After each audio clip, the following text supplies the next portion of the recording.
Welcome to the Eclectic Gamers Podcast. Today is Sunday, September 14th. This is episode 254. I'm Tony. I'm Dennis. Tony, we have stuff. Stuff happened. Yes, but we're in the intro. Is there intro stuff? There is intro stuff. There was a big thing going on, huge. Mm-hmm. Everyone's probably nobody's heard of it. It's the 10-year anniversary of Wargaming's World of Warships. Mm-hmm. I was a closed beta tester for that game. Oh. So I reinstalled it because I haven't played it in like 6 years. Mm-hmm. And I've been playing it. And it's fun. Mm-hmm. I've played a fair amount of it. A lot of stuff has changed since the last time I played it. So it's like a living game. It's still being supported. Oh, yeah. Oh, definitely. Okay. It's not like their game that they rolled out and then canceled before it even got its official release launch because it was doing so poorly in early access. So it's still, it's a little light during the week, except for like in just the prime game time in the evenings. But Fridays night and Saturday servers were super full. No big wait times to try and get matches that weren't 50% bots. So. Well, I haven't done a lot because work has been like we have strategic planning and stuff. So I've just had a lot where I'm just like sitting and watching movies instead of gaming. However, the new season of Marvel Rivals did come out. So I started that yesterday and I went back. So since you're familiar with Overwatch, you know how the ranked has the medal system? Yes. It's the same with Rivals. They have a medal system. However, unlike Overwatch, which does placements and then you're in a tier and then you move up or down depending on how you do. With Marvel, when they launch a new season, it's kind of like I ended the last season in silver. It's like silver 2 or whatever. And so, but they start me at bronze 3 in the new season. Now, I've been up into platinum before. I just don't always play a lot of competitive in it. I usually am doing like quick play or other types of matches that they've got in the game. But so since I was in bronze 3, I was like, instead of queuing up, you can even get a lot of the achievements or the dailies or weeklies or whatever you're working on with AI battles, which sometimes is the easiest way to earn things that are really grindy. So I will often do that. However, I went ahead and just did competitive because bronze 3 people are worse than bots. And the whole time I'm there and stomping them, and after these games, I'm exclaiming, why am I here? Why am I with trash? Like, why did they kick me down to bronze 3? This is stupid. These people are getting dunked on by a master. Interesting. And it's like, then I got up to bronze 2, and I actually lost a game finally. So maybe that's where I belong, is bronze 2. That time I had more losers on my team than the other. Like, it was no longer enough that just a couple of us could be enough to carry the team to victory. Right. But just like people that are just like they're picking. It's all the stuff that would always frustrate everything. They're picking the wrong characters. Like they're like, this is rock paper scissors. You are constantly a rock. They are paper. We are suffocating. Do something. Do something. And they're like, no, I must become even more of a rock. It's just like, no. Rock 2, Electric Boogaloo. Oh my gosh. Just like they'll be like, hey, look, they've all got flying people. Let's all play melee characters so no one can hurt them. Look at them be up and look at Iron Man up there. Oh, I guess we die because no one can touch Iron Man. How inconvenient. I wonder if someone could possibly switch. No, we can't do that in bronze. No. So anyway, the moral of the story is quit kicking me back down to bronze 3. All right. That works. So we actually have interesting things in video games and in pinball. But we start with the pinball segment because that is tradition. And so we have a new reveal finally. Stern Pinball. Do we? We do. Ish. I know you have thoughts. And Tony's messaged me about his thoughts. And he actually started a little bit ago before we clicked the record button to share with me his thoughts. And I've told him I'm supposed to save it. Save it because we have this segment designed, and you, our dear listeners, we save it for you, and I think you'll appreciate it. Or maybe not. We'll find out. But anyway, so Stern has revealed Star Wars Fall of the Empire. I do have a link in the show notes to Nap Arcade's article on this if you want to read and look at some photos. He's actually got a lot of photos up there, so you can take a good look at it. This is the first Cornerstone powered by Spike 3. So the main things to note with Spike 3 that we've seen that are I think, to the end user, really critical. There's some stuff about like wireless headphones and things like that, but it's got an improved audio system, so it should sound better than the Spike 2 games. And the screen is larger than Spike 2 by about 35%, and it's, I guess, a true HD screen. I don't know what the prior one was. I read some, Nap Arcade has some details about like the additional colors and stuff. But what I do think Tony will appreciate is the 35% larger screen. It's still a game where you look and the translite is most of the space. It doesn't feel like... That's a good thing. Yeah, it doesn't feel like a Jersey Jack or a P3 or anything like that. In terms of this game itself, this is designed by John Borg. Code is handled by Raymond Davidson. I think this is the first time Raymond has been lead on a game that is not a music pen, so congratulations to him on that. Pricing is the same as the last Cornerstone, so $69.99 for a Pro, $96.99 Premium, and $12,999 US for an LE. The LEs are limited to 770 because 1977, get it, 77, and then they're, well, wait, we can't do 1,970 of these things because there's no way we're selling that many, so we got to make it 770. You get it, Tony? Do you get it? No, it's okay. I get it. You get it. All right. So in our internal OneNote, I've shared a number of images, though I think you've seen pretty much all of this since you've seen the teaser trailer. I watched a little bit of the gameplay footage myself. But it's a fan layout game. The differences between the Premium and the Pro are pretty significant. I included an image for us, Tony, of the feature matrix. However, there's so many things, it's hard to read. Basically, what the Pro has with the Premium is the motorized target in front of the Death Star. They have the Death Star 2.0 in this one, so there's like a drop-down door to go into it to destroy it. So that's there on the Premium and the Pro, and then there is also the Salacious B. Crumb drop target is in both. That's like it. The ramp for hyperspace is a lift ramp on the Premium LE. It's static on the Pro. All the sculpts are basically gone on the Pro. Like the TIE Fighter one, the Darth Vader head, the Stormtrooper, those sculpts are all just on the Premium LE version. So and the big thing that I thought was the coolest thing, they have a straight out of GoldenEye, though it's manually controlled in this, a force ball save. So like the ball's going down between the flippers or whatever, it can fling back up or it can go back into the shooter lane depending on the positioning. Yeah, that's Premium LE also. That's not on the Pro. So anyway, I guess in terms of different art packages, in terms of Pro Premium LE, like you would expect, I don't know what else to say.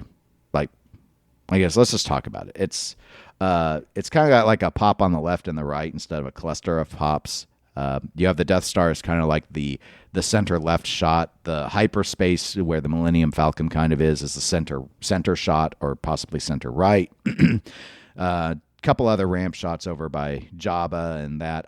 I will give it a few things, and again, we really have to focus on the Premium LE. But so there's a stationary AT-AT, or some people call them AT-ATs. I don't know what the right answer is. I always call them AT-ATs. It's an AT-AT. I've seen some people insist that you're not a real Star Wars fan if you don't call it an AT-AT.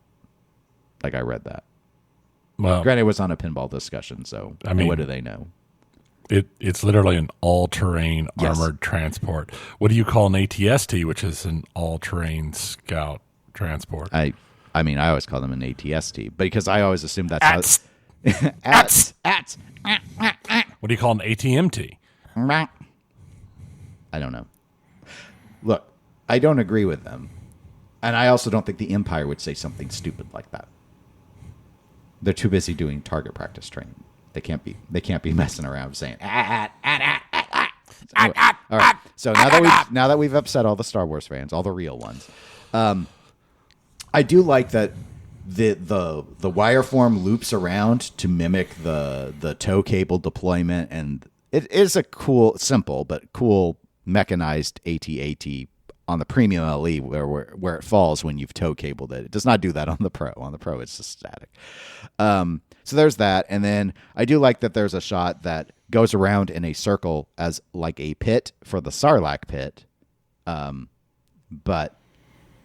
Okay, so you don't like hitting the Death Star? That's never been done before. Shoot the Death Star. I mean, John Borg did do that. That's Daddy East Star Wars game. Shoot the Death Star. Oh, and they got the voice actor, not the one from the main movies, but another voice actor who's done C-3PO to be. So they didn't get Anthony Daniels. They got the person that they've been using for the cartoons. Yes, I believe so. I don't remember his name. It's in the Nap Arcade article. You can read all about it. All right, thoughts, because. This is an audio medium, and it's hard to describe. I don't want to sit here and try and describe all the shots because we're going to paint a picture of confusion. I think it is very a fan layout. It's a fan. It is every other Star Wars game you've ever seen, because it is the original trilogy with different art and slightly different stuff, but it's the same story. It's the same stuff, and it covers the original movies, just like we saw in '92, just like we saw in 17, and then again in 19 when the comic edition came out. So, oh yay, it's the same story we ever heard. I full on, they're right. It is the fall of the Empire, the Stern Empire. This is so, there was so much. I would admit I was deeply interested. You love Star Wars. Even if you don't say at. I do enjoy Star Wars, and I was deeply interested in seeing them do something other than the original trilogy. My hopes for Fall of the Empire was that it would cover stuff after Jedi, stuff from the books or Legends or something. It would be something other than what it is. I'll be honest, I'd have rather it was the prequels. I'd have rather it was the sequels than seeing the original trilogy. No, it's true. I would have rather that than seeing the original trilogy again. But somehow Palpatine returned. That's fine. With multi-ball. At least it would have been telling something that hasn't been told multiple times but in the past. But people love the original trilogy. I full on thought we were going. We even talked about it doing something like they did with Jurassic Park, where it's its own little sub-story thing that's based around the movies, but not the exact movie. And I thought that would have been a good thing. But people, and they didn't do it. They don't like that. No, I don't think they did it. It was because people didn't like it. I think it's because they're scared. They're scared to try something. They're scared to try and do something different. That or the licensor told them, no, it has to be this. But I am so supremely disappointed in this. I think it's a complete waste of the license. Even if it's fun to play, which there are things about it that look interesting. I agree with you. The wrapping the tow cable around the AT-AT looks like a fun use of mechanics and stuff, if not necessarily anything special like shot-wise. But overall, it's just another version of what we've seen already utilizing this license. I mean, there are so many other things that they could have done with this. There are so many ways they could have gone. There are so many different chances they could have taken. You know what? They could have done any of the TV series and it would have been better than this. They could have done Ahsoka and it would have been better than this.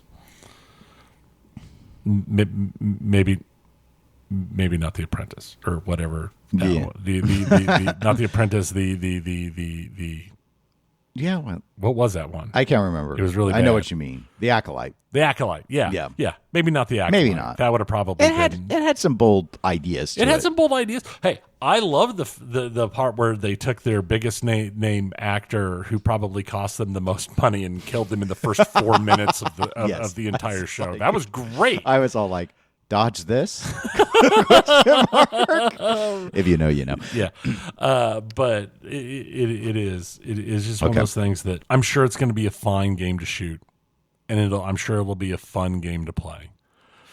I just think it is the safest, most boring route they could have possibly taken. They could have done anything. Can you imagine the fun they could have done using assets from Andor? Yes, I could. It'd have been great. But instead, we got the same thing that we got 5 years ago.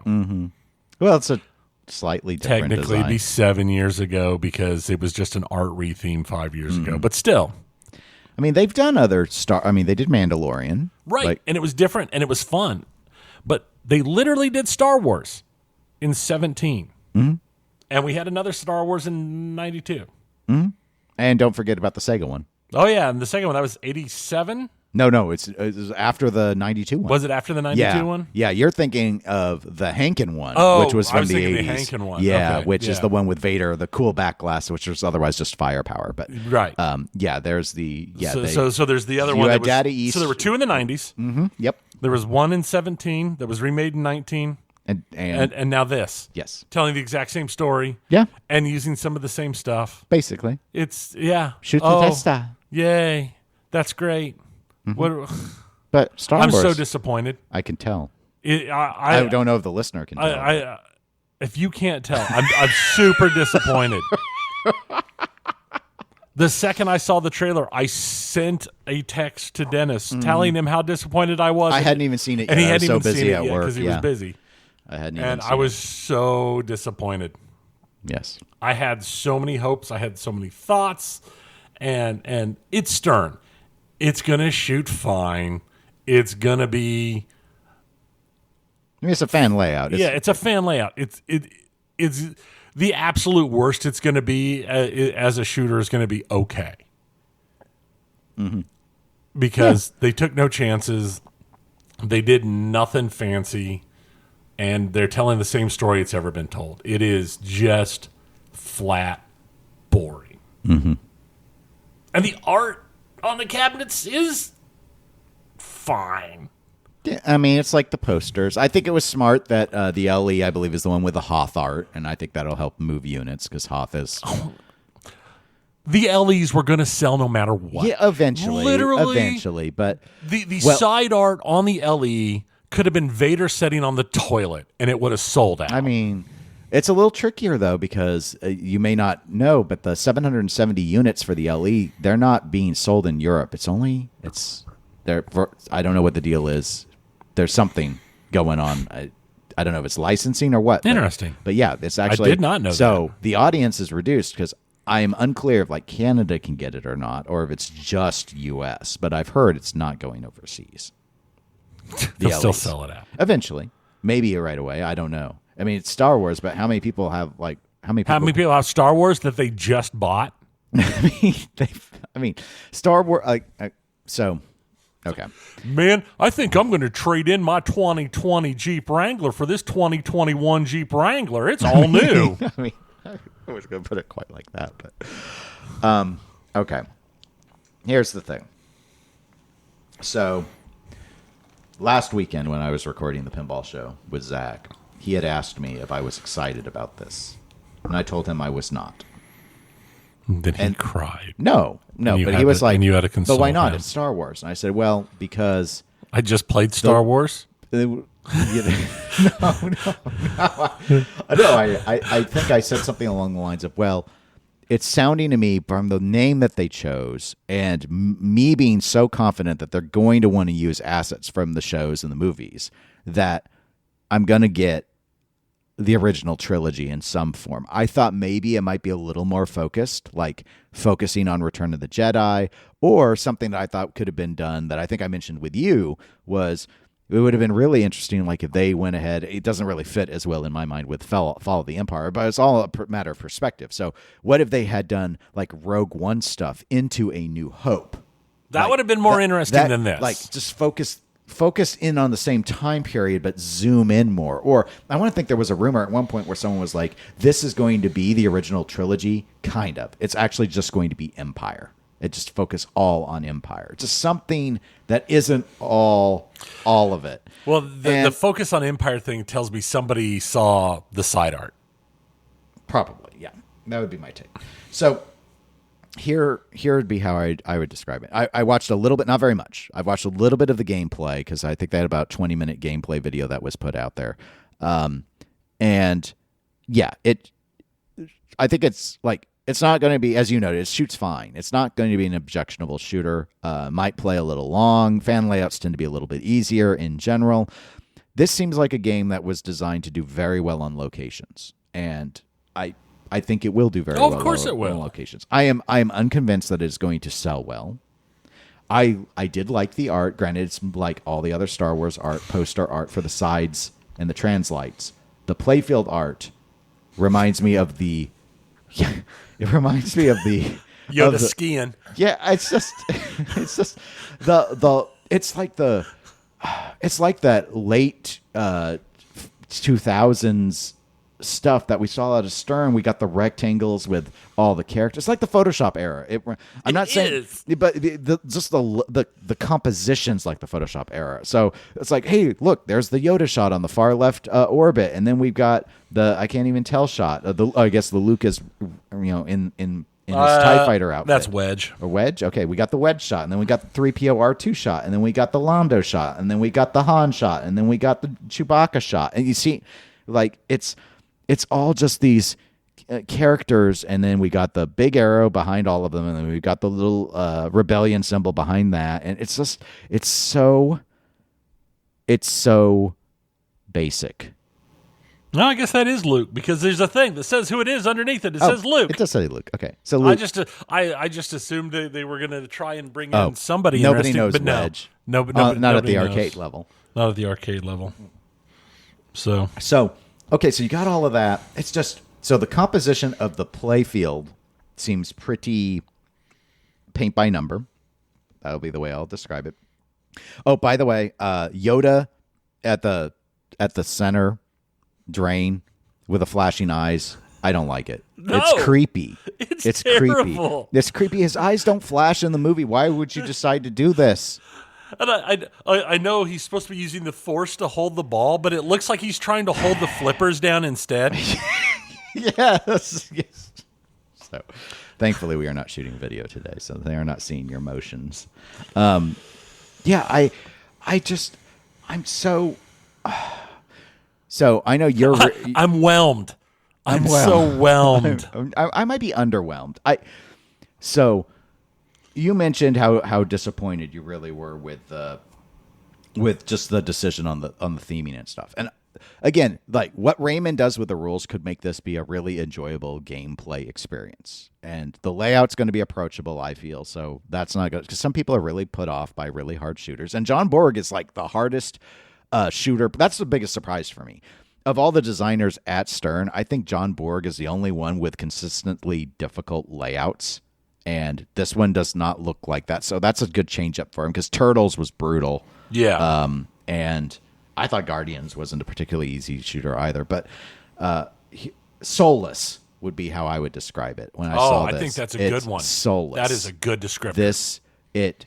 There is nothing particularly special that I see that would make me want to have this game in my home. The art is fine outside of the playfield.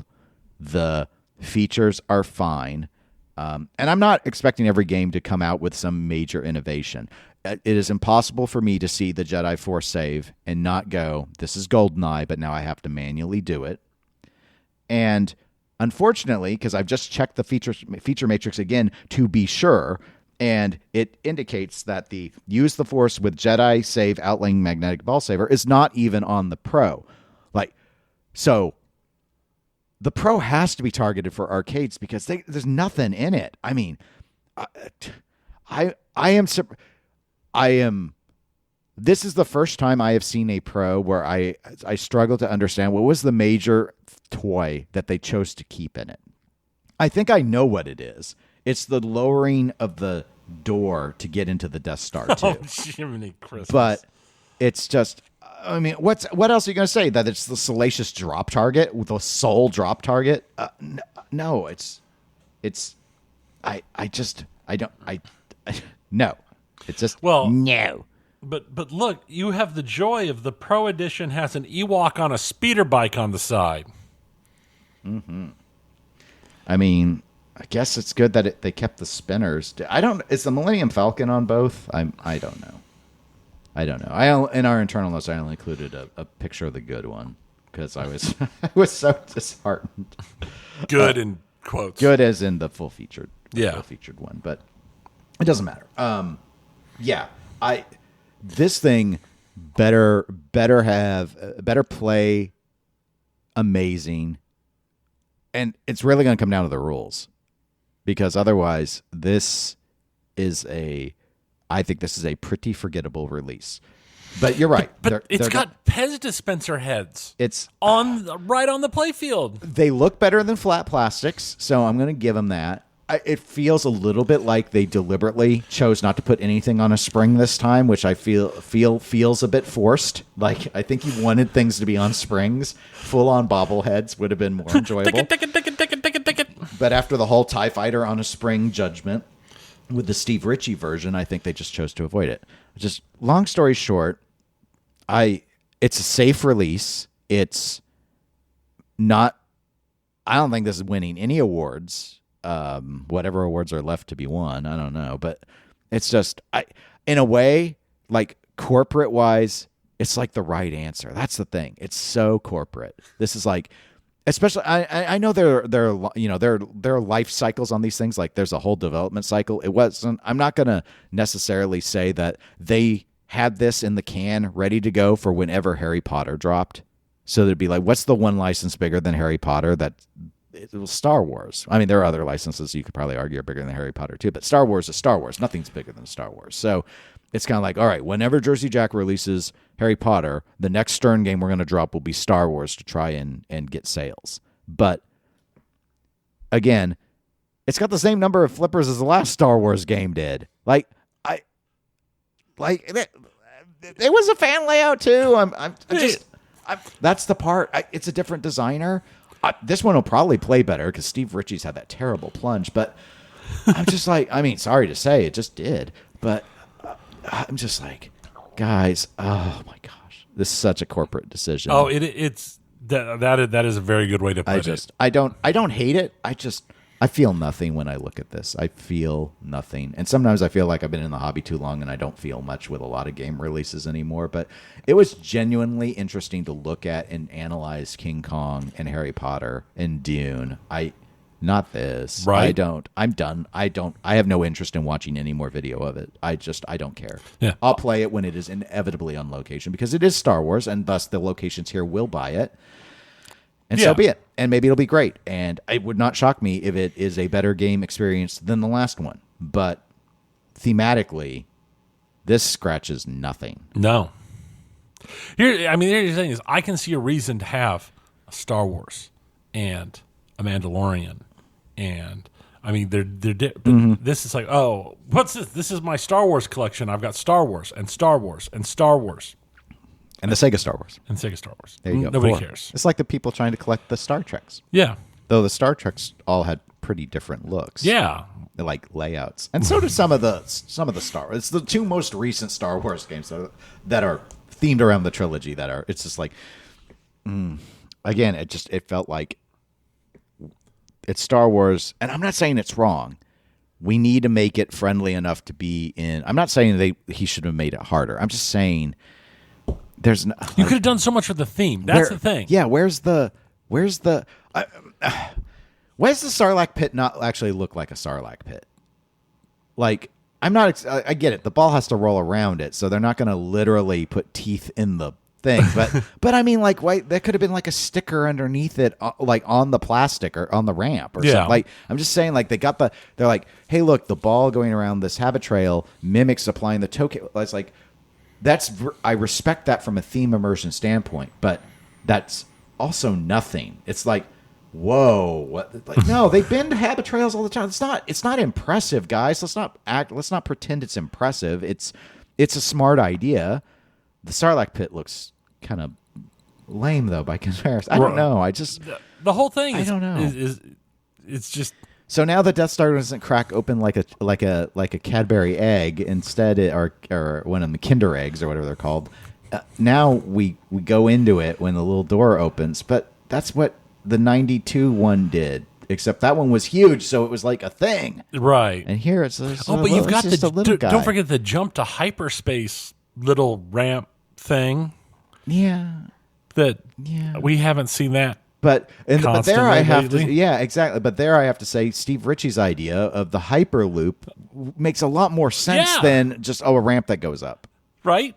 Like, and I get it. Like, the bill of materials wasn't going to support having a an AT-AT that falls over and a door that opens on a Death Star and a Hyperloop. But here's the thing: is at the end of the day, the entire bill of materials feels like a waste. I feel nothing about it. I did not think. I can't think of the last time I was this disappointed by a Stern release. I mean, I guess it depends. I'm thinking about my reactions, and I would say for me, it kind of like, because I think this will play competently, and I think Raymond will have a good rule set. I think like I'll enjoy playing this more than John Wick. No, you're not wrong. But John Wick took chances, so John Wick had an interesting playfield art style at the very least. Yes. I didn't love it, but at least it was interesting. This, it's not. Like, it's going to come down to how, like, for a home experience, it would have to totally come down to the rules, because I already know this layout, and everything else about it is not interesting. So, like, I guess to Raymond, no pressure, but I mean, I'm probably not buying it anyway, so don't worry about my view on it. But I'm just saying, like, it's not. This feels like something that would be very readily forgotten. Yeah, like, its only claim to fame is that it's the first cornerstone with Spike 3. Yay, Spike 3. Mm-hmm. Instead of using a custom board, we use Raspberry Pi. I mean, yeah, what's got a bigger screen with more color depth options? Wow, I know. It's still like not only 19 inches or something, so it's not like here. I'm done with this. Last thing, I can't wait for their next cornerstone, Jaws 2.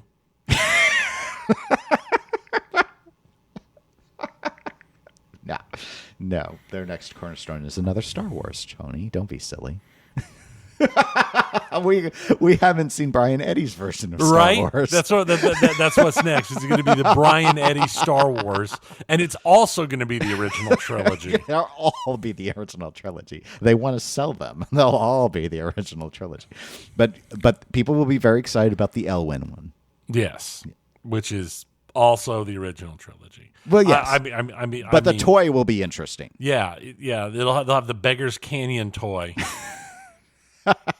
where they have to bullseye a womp rat in the Beggar's Canyon toy. I want there to be a shot where you have to turn off the tractor beam as Obi-Wan. Right. you gotta balance the ball. It's like that Marble Madness game. Just for the sound effect, it's worth it. Okay. Last thing on the pinball section, Tony. We have an email from Russell D. It's not about Star Wars. Russell goes, "Thank you for not writing about Star Wars yet." No, yeah, he didn't. Good day, boys. I don't know what voice he wanted. What do you think? You don't have to do voices. You're a grown man, Dennis. I have to. You're a grown man, Dennis. You got agency. No, you can do whatever you want. It's my one thing. It's my one thing. It's the only thing I had to value. Why do you think people feel the need to say a pinball machine has good flow? It is a term that is way overused, even to the point of many saying it about Jaws, which continually stops the ball. It makes me cringe every time I hear it, especially on a podcast. How many games can you think of from the last 5 years released by Stern that don't have good flow? It kind of seems pointless. It seems kind of pointless to always say it. And don't get me started on It's a Good Shooter. Love the show. You are always a must listen. Even if I'm halfway through another, I will stop. Russell. Well, thanks, Russell. That's really kind of you. And we probably did we just say it's a good shooter? We did. We said it's probably a good shooter. Yeah. Okay. We qualified it. There, Russell. We gave you a qualifier. All right. All right. So good flow. He raises an interesting point in the sense that I'll just open with this. Historically speaking, I've generally viewed pinball design in the modern era, kind of think like 90s, maybe 80s, but 90s on in particular, as having two schools of thought. There is stop and go play designed for you to execute precision shots, but not on the fly. Mm-hmm. And then there are games that were designed to let you keep the ball in motion, and you were rewarded with perpetual motion for doing that. And so And there were some designers that liked to play in both spaces, and there were a lot that tended to lean one way or another. Steve Ritchie tended to be a very flow-based designer. Pat Lawler was a stop-and-go based designer. John Norris with Gottlieb mostly did stop-and-go. He did a few flow games, but he tended to mostly end up with doing that sort of precision style setup where you might do maybe Lawler was really big about like letting you set up a 3-shot combo, but then the ball would be stopped and something would happen. So in that regard, I think Russell's correct in the sense that people are misusing good flow. It's like, it's all the other cliches that we say, not even just like World Under Glass. World Under Glass. They knocked it out of the park. The art pops. We have like a deck of cards of sayings, but the deck is 8 cards. And I'm just as guilty of it. Like, no, I am. I've done the same thing. I'm just like, that's where I've some of it annoys me too. Like I didn't really think about getting annoyed about the good flow thing. The art pops pisses me off, quite frankly, because it got to the point where I feel it's really clear that artists are literally going into the art program and just once they get done with the realistic color scheme, they just dial the saturation up because that's what y'all want. Make it pop. And somehow, you talked about me being an adult and having agency. Somehow, this continues to impress people, even though their entire collection is oversaturated. It's like, I guess they have a type, and that's the color turned to 11. I mean, it's like in watch collecting when you see someone they're like, hey, what should I get next? I have 6 watches and they're all black dials. It's like, I don't know, white. Something different. No, didn't we jump to that? We got to ease them into it. White, and then maybe blue, and then maybe we'll get you something. So, all right. So regarding that, can you think of any game from the last 5 years that Stern did put out that did not have "quote unquote" good flow? Rush. That's an interesting one. I was actually going to say Turtles. No, that also didn't have good flow. I don't know, but then is that because it's a me thing and the shots were all on a weird spot of the like if I was making the shots, would it have flowed? Does it count as having good flow if you're bouncing it off the glass all the time? No. Because so John Wick. Yeah. Yeah. Okay, that's true. My gosh, the last thing I had something hit the glass as often as John Wick, it was Galactic Tank Force. Yeah, but we're not allowed to branch out of Stern. He wanted to know Stern. So, I mean, most of them are designed that if you make the shot, you're rewarded with a shot coming back to the flipper. There's been an increased reluctance at Stern, I think in particular, to have shots that go wild. But they do have some. Jack Danger with X-Men, like if you went for the Sentinel head, that was a shot that would put you in like. Again, bash toys in general are like that. So, like, it's not from in the last 5 years, but Borg's Well Walker on Walking Dead. That's not a safe shot, right? Even though everything else on that game returns to a flipper pretty easily, the Barn and the Well Walker don't. So it's like, does that game have good flow? Like, I wouldn't describe Walking Dead as having good flow personally, but many of the shots are designed to let you maintain control. I wonder if it's one of those things where it's kind of just become ingrained. Mm-hmm. So good flow means I enjoy this game. Mm-hmm. Yes. And just like it's a good shooter means I enjoy this game. Mm-hmm. I think so. Good shooter it's definitely like even more meaningless. Excuse me, which is probably why we said probably good shooter. Yeah. With Star Wars. It's like, see, in my mind, like a good shooter is a game where it doesn't feel like you're bricking off stuff constantly. Yeah, for me, a good shooter it doesn't feel like the designer didn't know what they were doing. Yeah, it doesn't feel like the angles are weird or that the lanes are just that touch so that's an interesting too narrow or whatever. Right. So like Turtles, maybe Turtles does have flow. To me, it wasn't a good shooter because I never was comfortable finding where the shots were on the flipper. So to me, it was Brick City. Houdini was Brick City. Yeah. So, but again, some of that comes down to me and them not doing like Steve Ritchie is extremely predictable in his designs by his own design, by his own admission. He's like, he had an interview, I think, with Pinball Magazine years and years ago, where he explained he keeps the lower third of his games the same for a reason. He wants people who walk up to his games to know this spot on the flipper will achieve this ramp. Like, he feels that's what people want. I mean, that's not a terrible thing to do. So that's why his lower portions of the playfields look very familiar. He keeps them familiar because when he's drifted from that, like Star Trek Next Generation, it hasn't gone well. Look, the slings were higher up, and it did a whole bunch of outlane feeds, and people got annoyed because the game was harder than it looked it was going to be. And it was like, well, he didn't want it to, it was only after extensive play did they realize that those slings were costing people the ball. Of course, operators loved it. But anyway, so why people say it is its habit. There you go. That's the reason. All right, video games. Continuing on, we have another email. I mentioned it last time because we did part of it. Richard A. had written into us about virtual pinball. So today I thought we could briefly go ahead and take one of the companies that is known in virtual pinball. Perhaps, I was going to say the most famous. At this point, it's probably not the most famous. I'd say Zen's probably the most famous. But Pinball Arcade, which I think a lot of people who have been in the hobby a little while and were brought in from virtual pinball were brought in from Pinball Arcade done by Farsight Studio. So, quick summary information that Richard has provided us. Pinball Arcade was first released in 2012. They had licenses from Gottlieb, Bally Williams, Stern, Sega, Alvin G. It looks like they've had over 100 tables released. They funded a few of those tables through Kickstarter campaigns. I remember a few of those.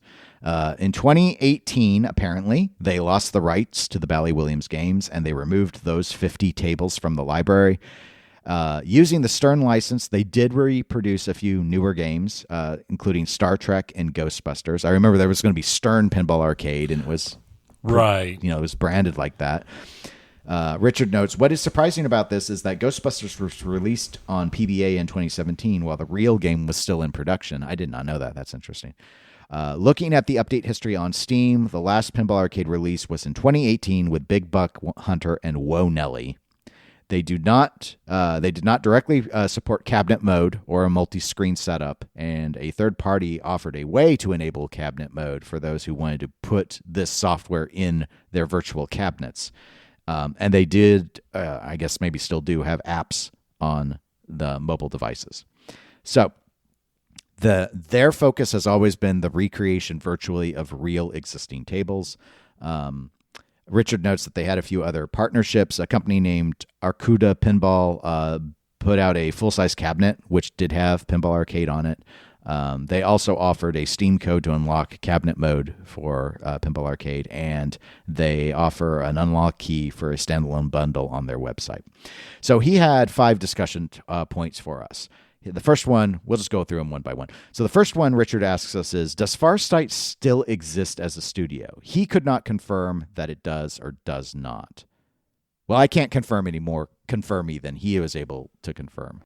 The likelihood of they might still exist on paper, but I'm not sure that they're actively developing. I doubt it. That's probably the best way to say it. I've not really heard anything from them in forever. I haven't played it in forever. I haven't either. I don't even have it installed. I haven't in years.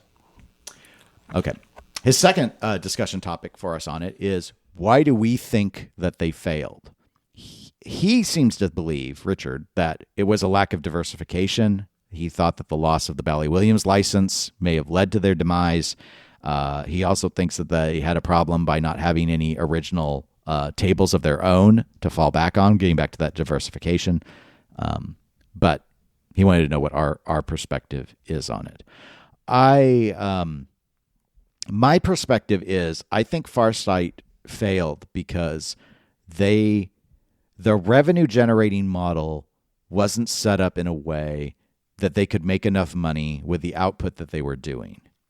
That would be how I would describe it. Now, that ties to it's not necessarily diversification per se, like Zen and its original tables. Like, they don't recreate real tables at all. The output is what matters, because you have to, this is basically, it's not a subscription software, so you have to keep selling DLC. That's the model. Right. So there are plenty of real life games you could continue to convert into real games, but I don't think they had a big enough team to do it. They definitely didn't have the funding to do a lot in advance, which is why they had to do those Kickstarters. Right. And that was never a good sign, because that meant they weren't operating with enough capital to really go into, like, you don't hear about Zen Studios needing to do a Kickstarter in order to secure the license to Family Guy to do an original Family Guy table. Part of the reason why I think they were just so slow at it is, given that these were real games, yeah, they had a starting point, but that also meant everyone was comparing the virtual game to the real game. Like, this doesn't play right. This isn't shooting right. This shot doesn't feel the same. Like, they had to make it feel like the real game. An original one, it's whatever you come up with. So as long as it works, it works. So it's not so much the diversification. I just don't think they had an acceptable development cycle. They had to spend, they had to do big campaigns to get the big licenses to exploit on the nostalgia, like T2 and Addams Family and Twilight Zone. I think they had to Kickstarter all of those. And fundamentally, because their model was built on the nostalgia of the physical games of the past, it was going to just get harder and harder because they started with the A-list stuff. Like, look at when they would do their packs, like, Pack 1 is getting you, like, I don't even remember anymore. I think it had like Medieval Madness and Attack from Mars and Twilight. So it's like, by the time you're like on Pack 4, it's like you're doing Alvin G and Gottlieb. Like, people don't care. It's like the demand was less and less. People remember Addams Family from the 90s. They do not remember No Good Gophers much. Not as much. And they don't remember Teed Off even more than that. Like, it's like you were just stepping down more and more. So that's my thought. What do you think? I think you hit it on the head. And for converting newer games, the licensing cost for newer games is just higher because you have to get the license, because you got to get the license in multiple levels to get licenses on like Star Wars games and the like. As we've been talking about Star Wars so much today, it's just an increasing cost to even start before doing anything. And since they are, as you said, physical tables, if your physics engine is not absolutely perfect, people are going to notice it and they're going to complain. Mm-hmm. And I do think that started to come up with them more and more. So that's a good add-on that I didn't think about, is I don't think they ever refreshed their physics. Zen did. Like, they had Pinball FX, FX2, and FX3, and there were major physics changes, improvements. And since they're not replicating real tables, if people couldn't go, oh, this doesn't feel right, because it's not a replicated table. It's its own special thing. And since they're doing that, they can do whatever they want. And let's be honest, at this point, Zen probably just has AI build their tables anyway. Who knows? They seem to come out with a lot, but it's been a while since I really watched them. All right, third discussion item that he said is brought up is why no cabinet mode? And he noted that there was a rumor that Gary Stern didn't want the cabinet mode. But why do you think, Tony, that Farsight never put in cabinet mode natively? My guess would be because it lets them get the license cheaper, because they don't have to worry about somebody doing a virtual cab. Okay. My thought is because, and sorry, Richard, nobody cares. Oh, there's that too. Like, there's no money to be made with that. How many, like, we're going to sell tens of copies to people that weren't going to I mean, honestly, like, who was going to buy cabinet mode that didn't already own the program? It's just, nobody cares. Right. It's just, that is a convenience factor that was not going to make them, it's not worth the programmer's time. That's my argument. That was actually smart of them, just not to invest time on making cabinet mode. Discussion item 4. Where are the Stern tables? Are they unable to produce anything else from Stern? Did they lose the license? Is the license up for grabs? I think it was such a worthless waste of time that Stern didn't see a reason to continue it. I think you may be right. It was very weird that nothing really, like, I remember the Star Trek one coming out. I didn't even know about the Ghostbusters one. And then it was just, so I don't know if there was a falling out. No one ever said anything. Yeah. And I noticed at the time, because I was like, I thought this was going to be I thought it was a really clever idea. We're going to do this, and we're going to whet the appetite for people to go to the arcade and then play the real one, or possibly with, the bigger spenders actually go out and buy the game when they realize, oh, this actually exists and it's being built right now. I don't know if the development cycle was such that they couldn't, like, they were going to be off the line. That'll be what I'll make up into my headcanon. The games were going to be done being built by the time that Farsight was going to be ready to have the game out, otherwise they needed all the designs so early in advance, and maybe there were concerns about leaks or whatever. And, it's just, I bet it just didn't make Stern any money. So why continue? Bother? Yeah. And his last item, he just notes that to purchase the entire collection on Steam right now, when he checked, it would be just over $100. You have any thoughts? Okay, sure. I would say it does sound a little. It is high for what you honestly get. It always, especially missing all the Bally Williams games. Yeah, which are the main reason to get it. Yes. What I would say is most people aren't going to pay the $100 because I think most people will not buy all those packs because many of those packs were not worth getting. Yeah. Anyway, thank you for the discussion item. Tony, other video games. Well, the big game news, as we talked about last time, was Silksong. Get Good Noob. The Get Good Noob platformer. It was popular. And by popular, I'm talking all the consoles and Steam had server problems when it came out to the point where people were having issues purchasing it because it was they were just having so many issues because so many people were buying and downloading it. Just Steam on day one had over 500,000 concurrent players. Just Steam. That's a lot of nuts. That's a lot of nuts, or wasps in this case. Yes. So I think you can safely say that this was a very popular release. I think even more popular than people probably expected, coming from Hollow Knight, which was, while very popular, very niche. This seems to have gotten a much broader hit, probably because so many people were looking forward to it and they got hyped so much. I've heard a lot of stuff about people who are not familiar with platformers or Hollow Knight having problems bouncing off the difficulty.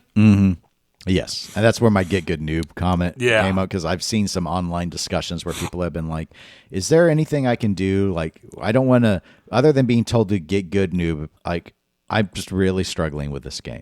Well, and I've heard some people who have a lot of time in Hollow Knight were having problems because this character moves different than Hollow Knight. It requires some adjustment. But overall, the reviews are incredibly positive, and it has been doing very well for itself. And I think the companies that made similar games who were like, hey, we're going to wait, made a good choice. Yes. We don't really talk about it very much, but Evo was not that long ago. And then Evo's owners, RTS, was purchased by a Saudi Arabian company, Qiddiya. It's literally like that mega city project thing that they were doing. I'm not really familiar. Yeah, they were doing this like giant mega city where they were building like a huge like city that was like almost like a wall that was just, and it's falling apart for obvious reasons because that's a ton of money for and a ton of engineering stuff. But they purchased it, so suddenly Evo is now owned by Saudi Arabia, and this was not very popular with the overall fighting game community. Lots and lots of people pushing to for you to go play grassroots games and local tournaments, and lots of push to go to try and convert a different tournament to be the big tournament instead of Evo. I don't know if they'll be successful in that. I don't know how they could be successful in that. Evo's been too big for too long for it to just fall away, especially over ownership. Yes, that, like, if Evo changed practices, they can self-sabotage the way that E3 self-sabotaged. Totally possible. In fact, there was a time where there were so many like sexual harassment scandals. I thought Evo was going to self-sabotage, but they purged out the problematic people. They need to basically screw up the tournament. That's really the only way. getting mad because someone owns it that you don't like. I just like, again, kind of like the cabinet mode. For most people, nobody cares. Yeah.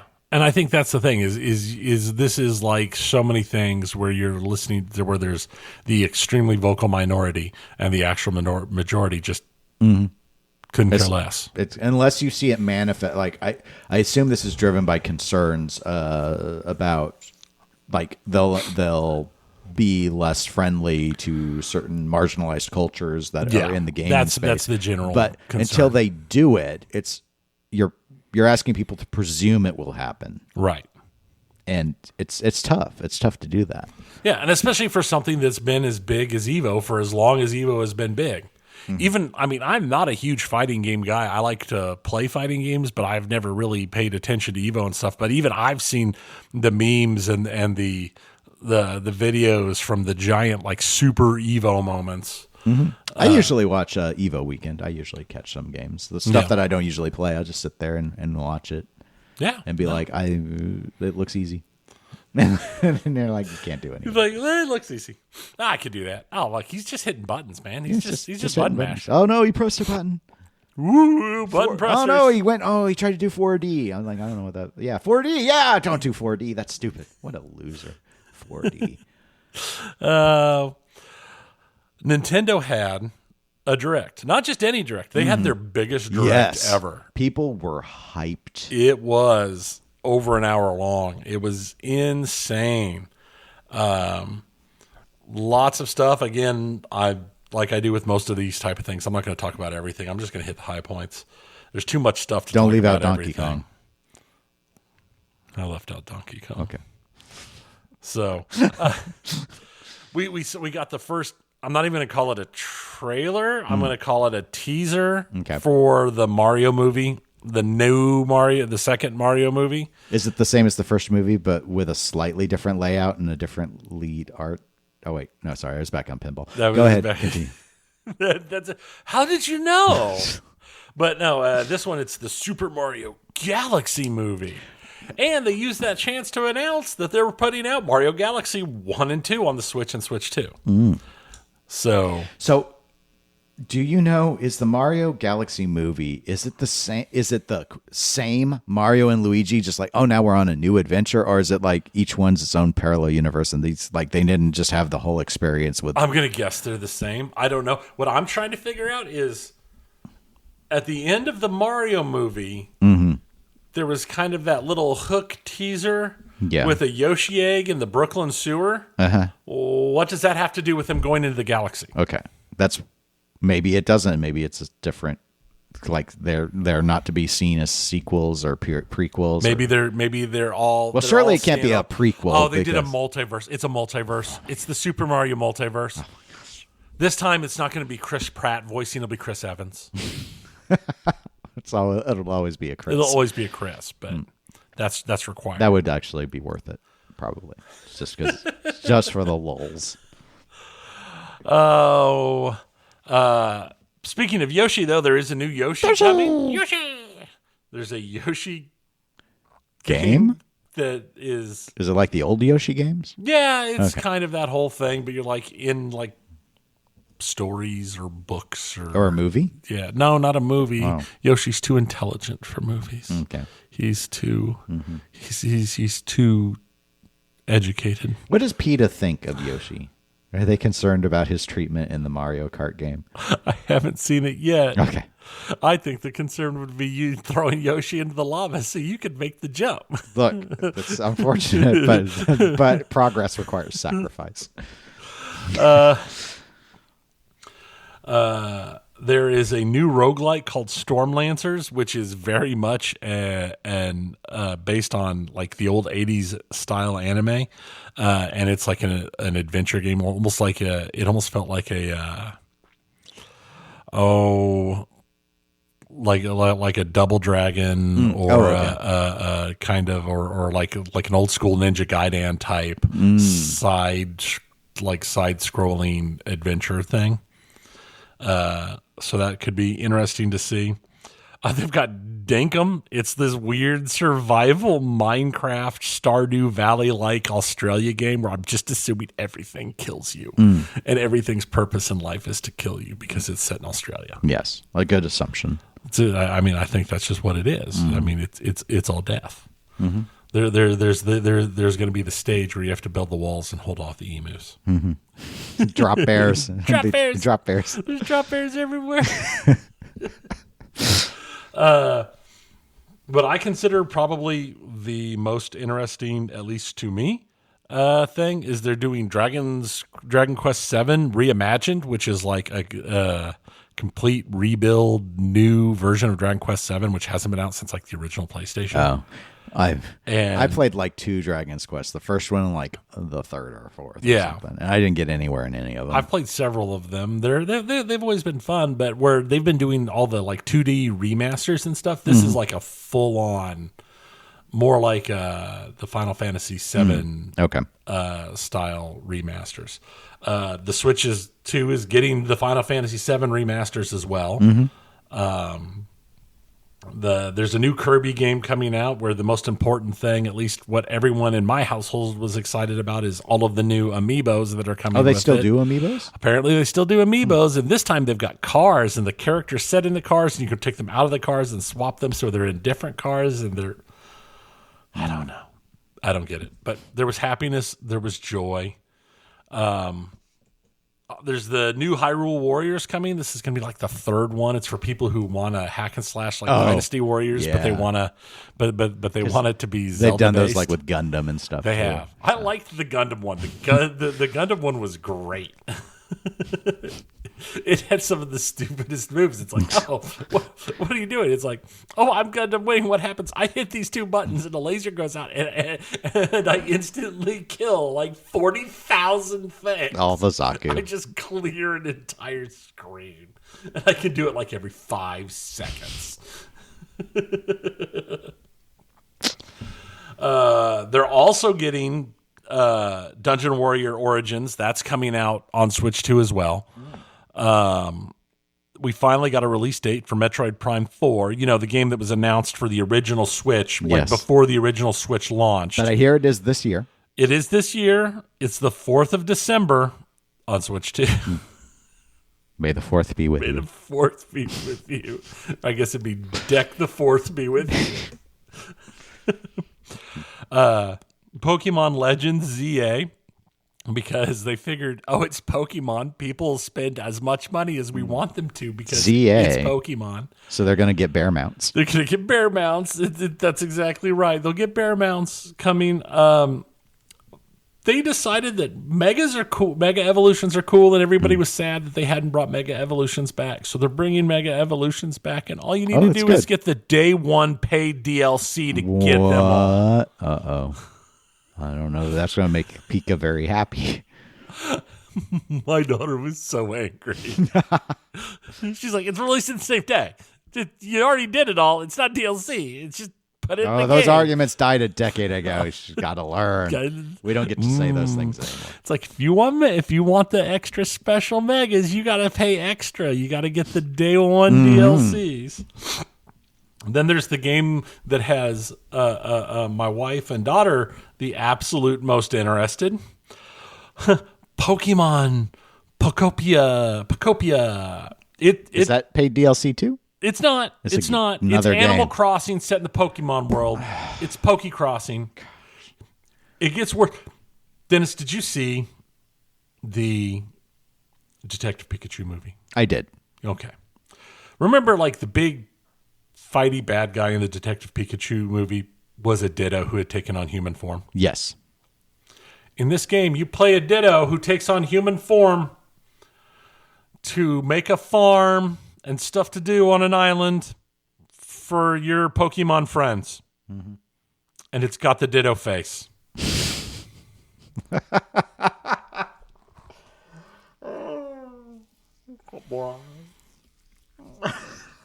Apparently, my household is getting 2 Switch 2s to play this game.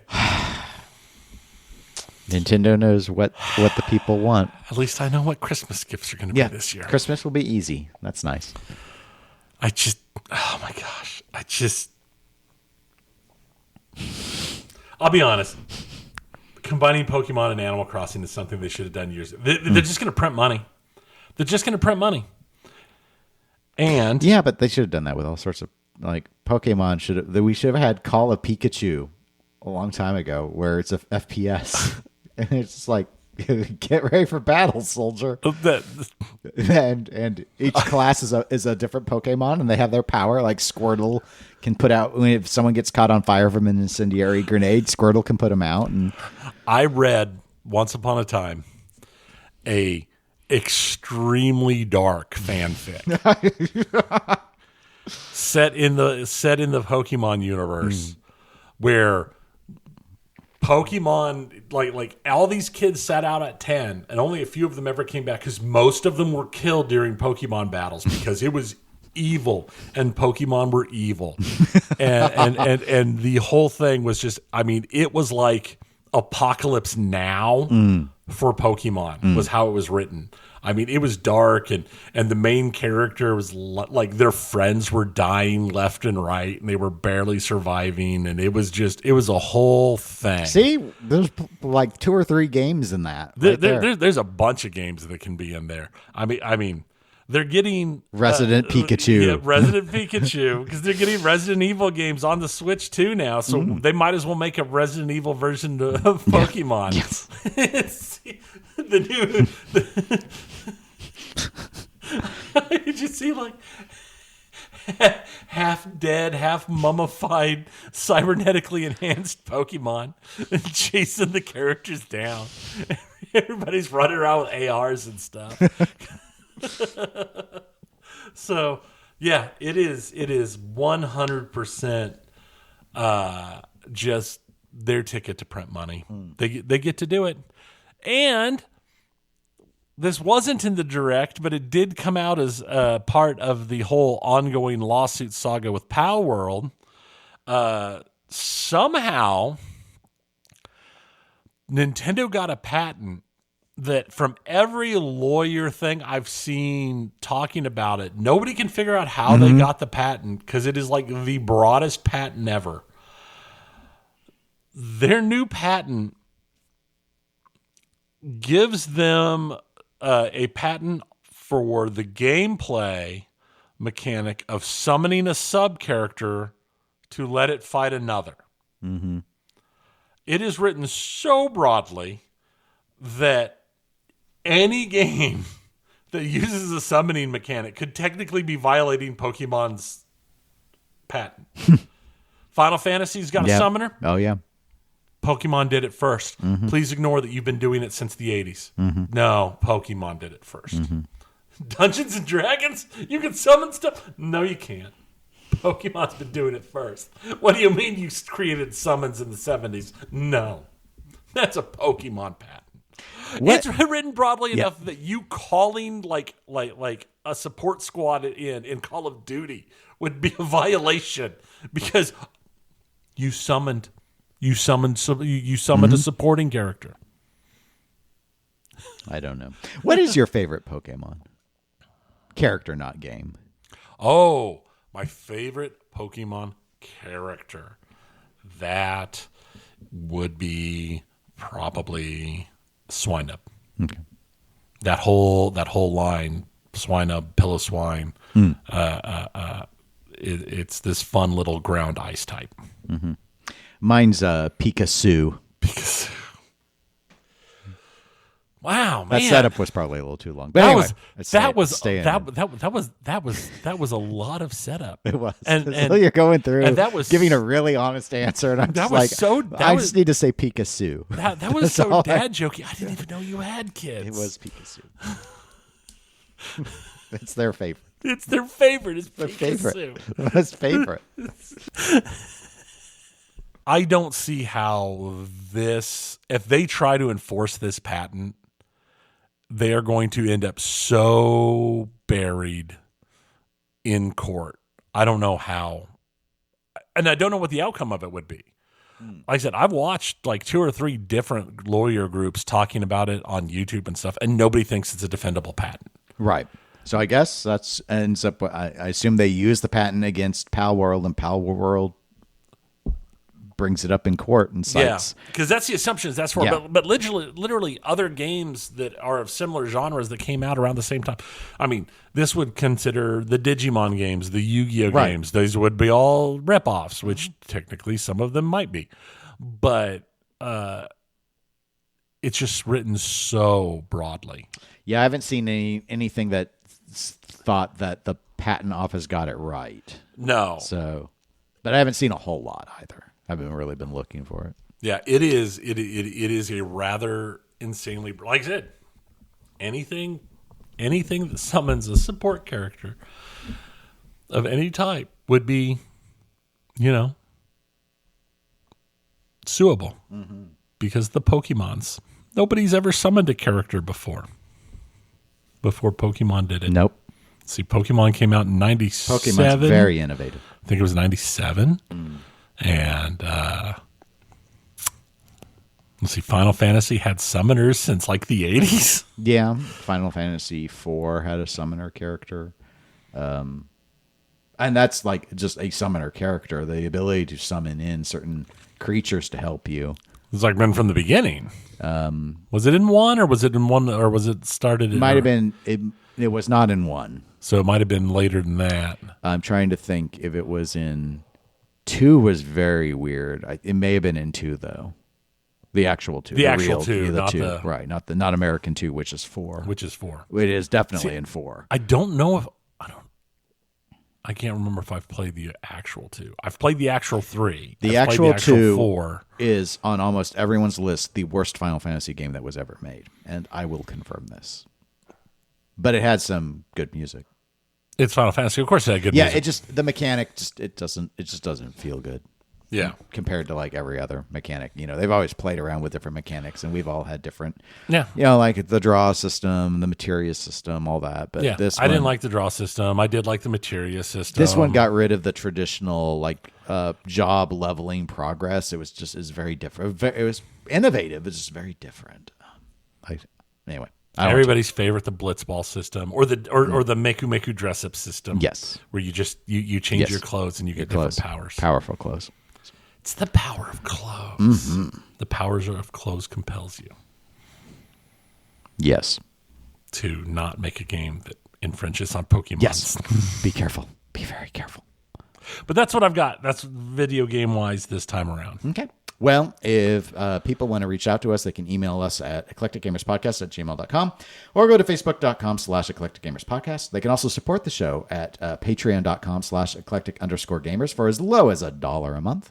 We're available on Twitch and Instagram as eclectic_gamers. And we will be back in just under 2 weeks. Yes. Because we're going to record a day early because of Tony's trip. When Dennis doesn't want to get up and record at 6 a.m. so I can make my flight. Dennis is a loser head. Yeah. Well, Dennis wants to sleep. Maybe. Yeah. Just wake up at 3 a.m. like normal people I know, do, Dennis. I should, but I'm being bad. It's easy. Wake up at 3 a.m., lift some weights. Yeah.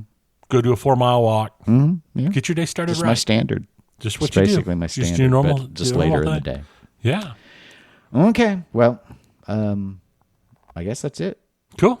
We'll be back then. Bye, everybody. See ya.